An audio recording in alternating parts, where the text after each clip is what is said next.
Welcome back to my দিদির channel. Guys, আজ আমার মামার ছেলের বিয়ে, অর্থাৎ মামাতো ভাইয়ের আজ বিয়ে। বিয়েটা ঠিক অনুষ্ঠান করে হচ্ছে না, আবার লুকিয়ে ছুটিয়েও নয়। আমরা সব যারা আছি, দিদি, ভাই, বোন, ছোটোখাটো কাকা কাকি, আমরা সবাই মিলে দাঁড়িয়ে থেকে বিয়েটা দেব। মন্দিরে হবে না, একটা ছোটোখাটো একটা মণ্ডপ করা হবে, সেখানেই বিয়েটা ছোট করে, অর্থাৎ 10 মিনিটে একটা বিয়ে হবে। আর বিয়ের পর আমরা সব যারা বরযাত্রী আছি তারা চলে যাব সোনামুখী একটা হোটেলে বা রেস্টুরেন্টে খাওয়া দাওয়া করতে। তো আর বেশি কথা না বাড়িয়ে চলো দেখা যাক।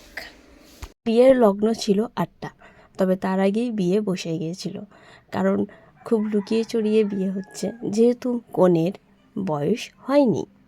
ও হ্যাঁ, বলতেই তো ভুলে গেছি, আমাদের নববরের নাম রাহুল আর নববধূর নাম সুরভি।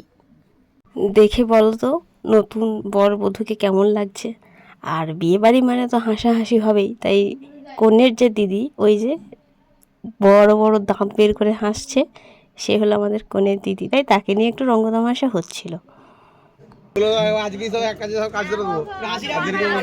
হ্যাঁ, 12 মাস ধরে করবো। কম্পি হাই হ্যালো হাই হ্যালো। টোপরটা পড়িনি কেন? টোপরটা কোন? হ্যাঁ, টোপরটা থাকে, টোপরটা থাকে, দিয়ে দেখো। টোপরটা কাজে থাকে।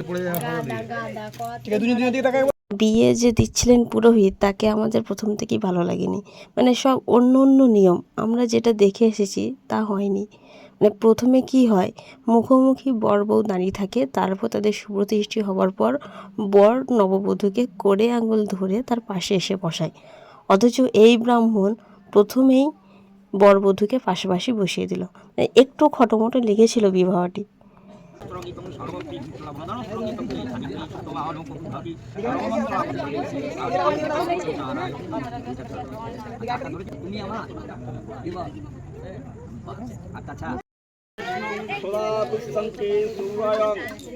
চক্ষুদানং রূকায়ং যথাস্ত্রং সাবিত্রী সত্যভানং বক্তৃতা দিচ্ছে মনে হচ্ছে স্টেজে।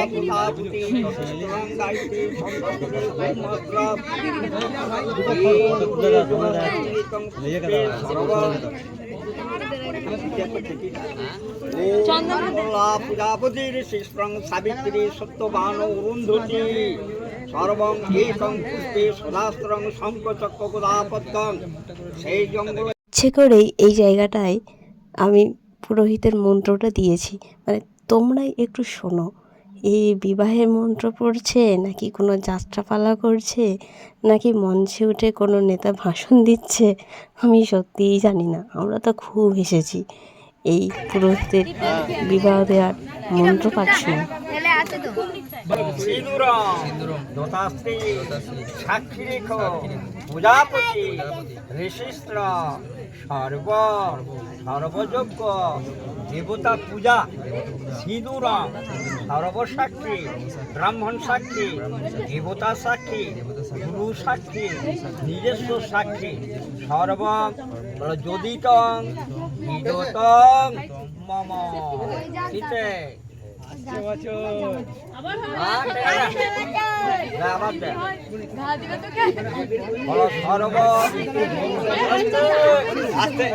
সর্ব যজ্ঞিস্ত্র পবিত্র সর্ববস্ত্র জয়শ্বরী প্রজাপতি সর্বজিত বিদতং মম।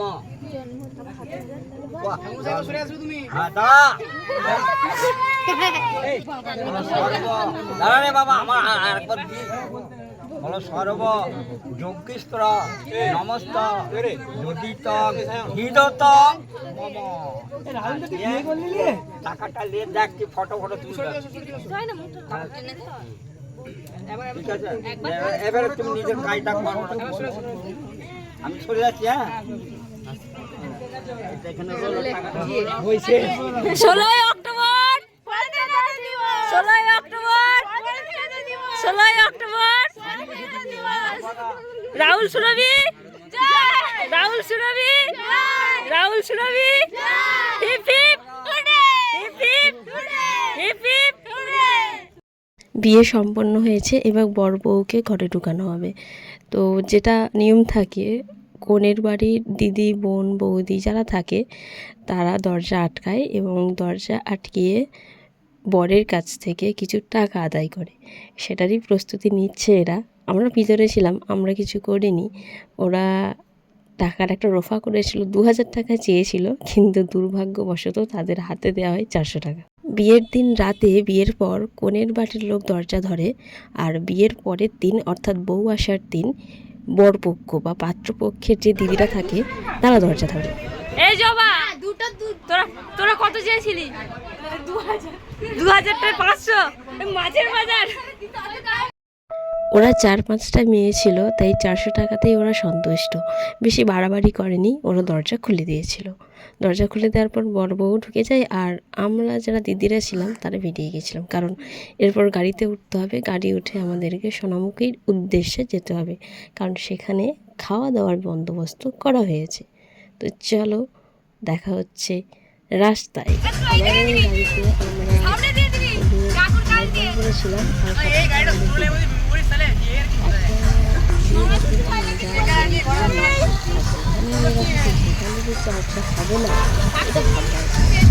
সাধারণত তারা তো একদম পরনিন্দা পরচর্চাতে পটু। আমি এসব পারি না, আমার গাড়িতে উঠলেই গা গুলাই। আমি তাই চুপচাপ বসেছিলাম আর একটা দুটো ভিডিও করে রেখে দিয়েছিলাম। ওরা কি ধরনের পিনপিসি করছে চলো শোনাই।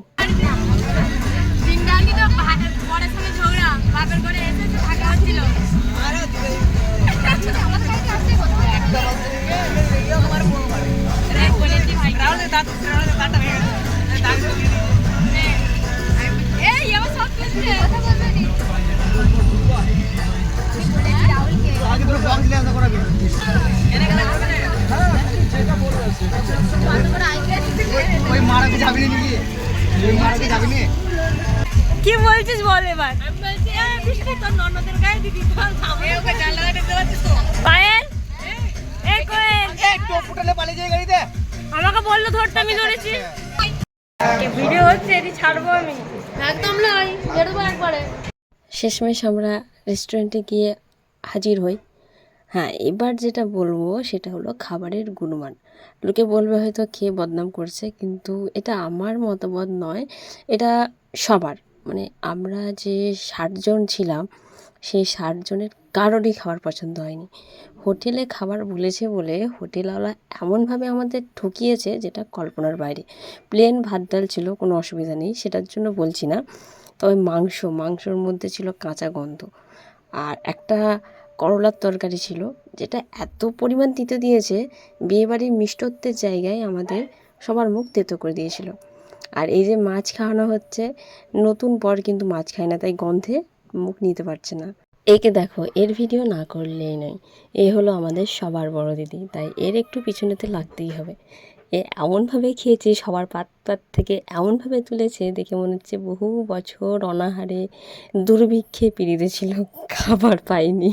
এত বেশি খেয়েছে যে শুয়ে পড়েছিল শেষে। এটা একটা হাতি, ঠিক আছে। এই যে আমার দাদুমোরা প্রচুর খেয়েছে, এত খেয়েছে উঠতে পারেনি। বিয়েটা ভালোই কেটে গেছে। রাত্রে ভিডিও আর করিনি। সকালবেলা আমরা টিফিন করতে বসেছিলাম, নতুন বউও খেতে বসেছে আমাদের সাথেই, তো তার তো একটা ক্লিপ নিতেই হবে। আর এই যে এর কথা তো আগেও বলেছি, আমাদের দুর্ভিক্ষ পীড়িত বড় দিদি।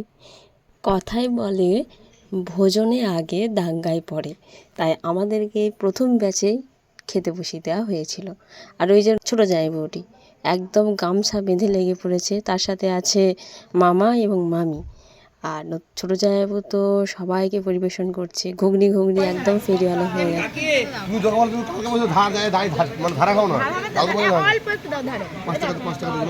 আমাকেও দাও 5 টাকা, 10 টাকা 10 টাকা দেবো।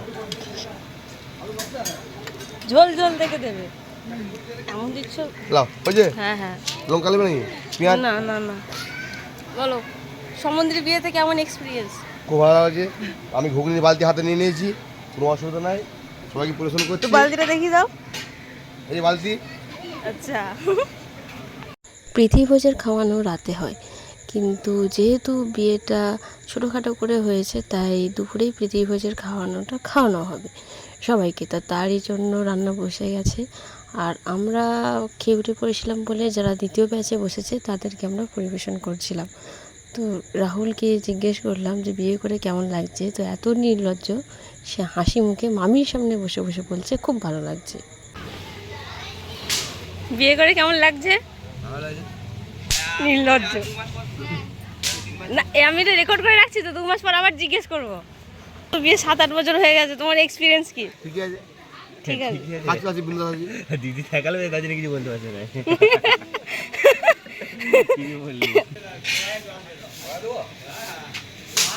বলুন আপনার বক্তব্য কি?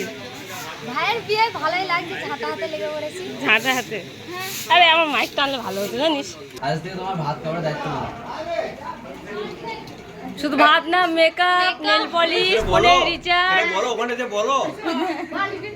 আজ থেকে তোমার ভাত খাওয়ার দায়িত্ব নিলাম। আর ফোনের রিচার্জ, মেকআপ টেকআপ পারবো না, ওসব ভালো লাগে আমার। ভাত খাওয়ার ফোনের রিচার্জ, মাথার তেল। আজ আমাদের ভগ্নিপতির জন্মদিন, সেই উপলক্ষে আগে আমাদের ছোট্ট একটা কেক কাটার বন্দোবস্ত করেছি।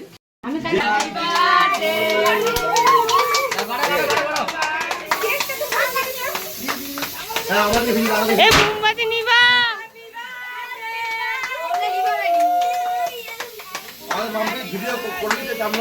স্কুলের প্রীতিভোজের দিন আমাদের এক ভগ্নিপতির জন্মদিন ছিল, তো সেটাও একটা ছোট্ট করে সেলিব্রেশন হয়েছিল সবাইকে নিয়েই। এই যে কেক কাটছে সেই হলো আমাদের হবু ভগ্নিপতি। পুরে খাবার পর আমরা কিছুক্ষণ বসেছিলাম, খাবারের ভিডিও করিনি, আমার ভালো লাগে না। নতুন বউকে কোলে বসিয়ে টাকা আদায় করার একটা রেওয়াজ আছে আমাদের, তো আমরা সেটাই করছিলাম। শ্বশুর শাশুড়িদের কোলে বউকে বসিয়ে টাকা আদায় করছিলাম।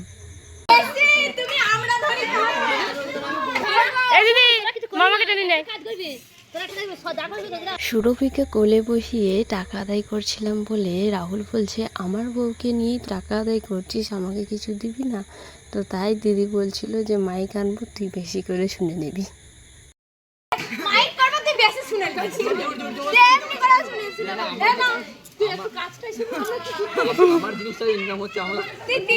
মাসি, ও মাসি, ও মাসি, তোমার বউ হালকানা ভারী, হালকানা ভারী।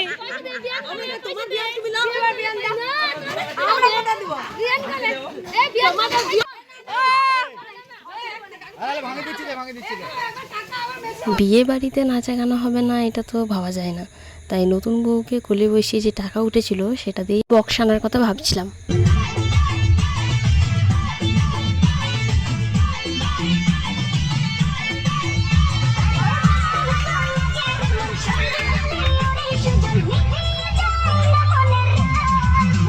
সাধারণত আমি কোথাও নাচি না, তাই দিদি এবারে আমাকে একটু জোর করছিল, তাই অল্প একটু নেচেছিলাম। তবে দিদিকে কোলে তুলে নিয়েছিলাম একটু হাসি মজা করার জন্যই, তো কোলে তুলে নিয়ে ওকে ফেলেও দিয়েছি, মজার ছলেই ফেলেছিলাম, সেটা নিয়ে একটু হাসাহাসি হচ্ছিল। ও বলছিল এগুলোই মনে থাকবে। ভাইয়ের বিয়েতে দিদি বোনেরা নাচবে এটা তো স্বাভাবিক জিনিস, কিন্তু যখন ছেলের বিয়েতে মা, মামি, মাসি নাচে সেটা তো একটু অস্বাভাবিক লাগেই গ্রামাঞ্চলে। তো চলো দেখা যাক আমাদের নতুন বরের মা, মামি, মাসি কেমন নাচে।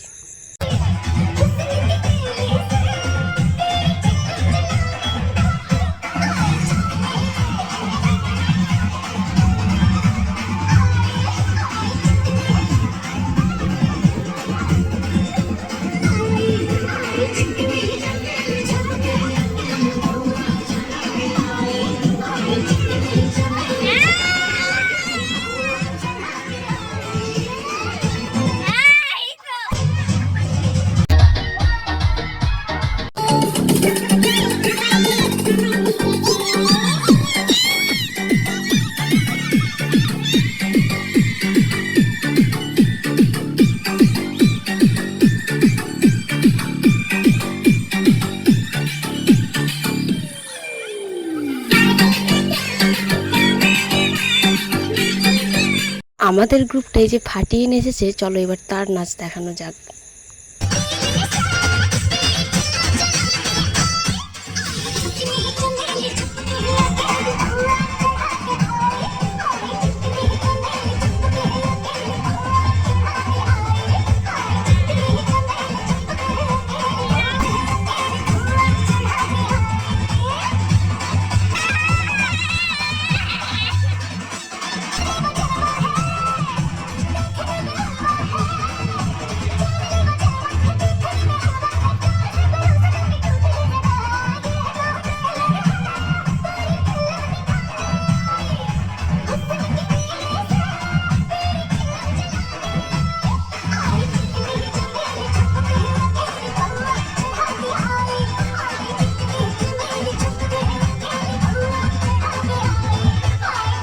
অ্যাকচুয়ালি এই ভিডিওটা আমি ব্লগ করার উদ্দেশ্য নিয়ে ভিডিওটা করিনি, আমি জাস্ট এটাকে মেমোরি হিসেবে সেভ করে রাখতে চেয়েছিলাম, কিন্তু যেহেতু ফোনের গ্যালারিতে রাখলে স্টোরেজ খাবে, তাই এটা ইউটিউবে আপলোড করে রাখবো, যাতে যে কোনো সময় যে কোনো মুহূর্তে কয়েক বছর পরেও আমি ভিডিওটা পেয়ে যাই। তো গাইস, অনেক হলো হাসি খুশি আনন্দ, খারাপ লাগা ভালো লাগা দুঃখ লাগা সব কিছুর মধ্যে দিয়ে বিয়েটা ভালোই কেটে গেছে। ছোট করে হলেও ভালো হয়েছে, আমাদের কারোর কোনো খামতি নেই। আজকের ভিডিও এইখানেই, চলো দেখা হচ্ছে নেক্সট একটা ভিডিওতে। আজকের মতো টাটা।